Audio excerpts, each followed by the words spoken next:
Happy New Year, it's 2022 and we welcome you here to CBSN. I'm Bradley Blackburn in for Lana. It's great to be with you. It is a difficult start to the year for hundreds of families in Colorado where they are picking up the pieces after wildfires destroyed their homes. The windswept flames tore through suburban neighborhoods between Denver and Boulder on Thursday. At least 7 people were hurt, but thankfully so far there have been no deaths reported. President Biden has approved a major disaster declaration in the region to deliver federal assistance to those affected. To give us the latest on the recovery effort, Colorado's Governor Jared Polis is with us.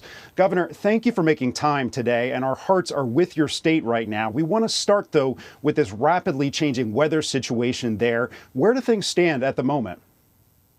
Well, all the damage from the fire happened in the course of about half a day. We then got snow. Now we have a nice blanket of snow. There's really no fire at this point. There's a few smoldering basements left, but essentially the rest of the fire is over. It's now about, of course, people learning that everything they had has been lost, and others who are just trying and frustrated, figuring out how to get back to their home to prevent their pipes from freezing. Governor, I know you've called it a New Year's miracle that so far there have been no deaths reported.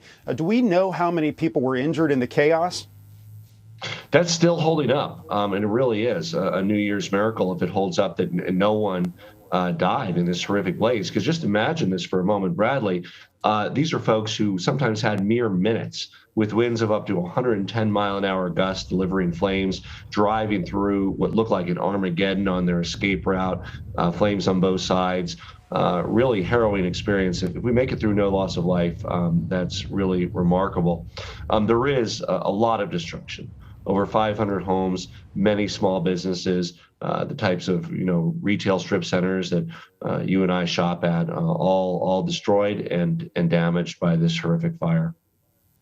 Governor, the number 500 is stunning, but I also think of all the families that probably suffered significant damage to their homes, and smoke damage can destroy so much. What do we know about that?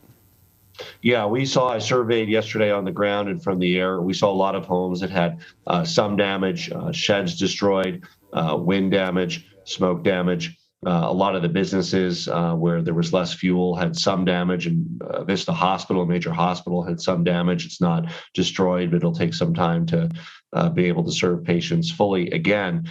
Left a lot of destruction in its wake, all in the course of about 6 hours. We've just never seen anything like this here in Colorado. We had the 3 largest fires in the history of our state in the summer of 2020, but this was over a period of weeks and months. As those fires spread, communities were threatened, communities were evacuated. This played out over the course of 6 hours.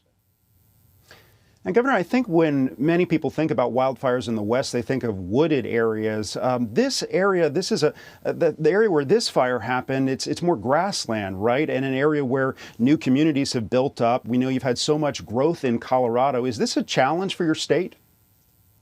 Yeah, this is really a very typical suburban and urban community. The fire swept through Old Town Superior, destroying nearly every building, several subdevelopments where we had families living that had been there for 20, 30 years, and then across grassland. So it's a very different situation than when we have the forest fires. Grassland fires have a quick fuel that burns quickly. This was a combination of 2 things, Bradley. We had a very dry winter. In fact, this snow that we're experiencing now, a day too late, we like to say. We wish that this snow fell a day earlier. This wouldn't have happened. But the snow that we're experiencing now is the first major snow of this winter here in Colorado. We had very close to 0 snow last year. Before this one, maybe half an inch in the Front Range in the Denver metro area. That dry conditions, a lot of dry fall foliage and dead grass, combined with wind gusts up to 105 miles an hour, was a very dangerous recipe for this disaster. Governor, I want to take a step back for a second and ask you about what can be done to help some of the families who lost their homes. I know you were very quick to reach out to the president and to Washington for help. The emergency aid through FEMA is here and on the way. Those across the country who want to help and hold Coloradans in the heart can visit coloradogives.org and click on the fire relief right there, coloradogives.org. And we appreciate the prayers and thoughts of the nation and the world. You talked about some of the conditions on the ground there in Boulder County, those powerful winds that set the stage for the wildfires. At this point, have investigators found what actually sparked them? No, that's underway. We're expecting the full forensic analysis of what started these fires. It's certainly possible it's related to the winds, but certainly the way it spread is definitively related to the winds. However, this fire started, and I'm confident the forensic investigators will determine the cause.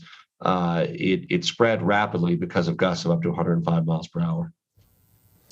Governor, you mentioned how the wildfires came unusually late in the season in Colorado. And are you worried that with our changing climate that this could become more routine for you?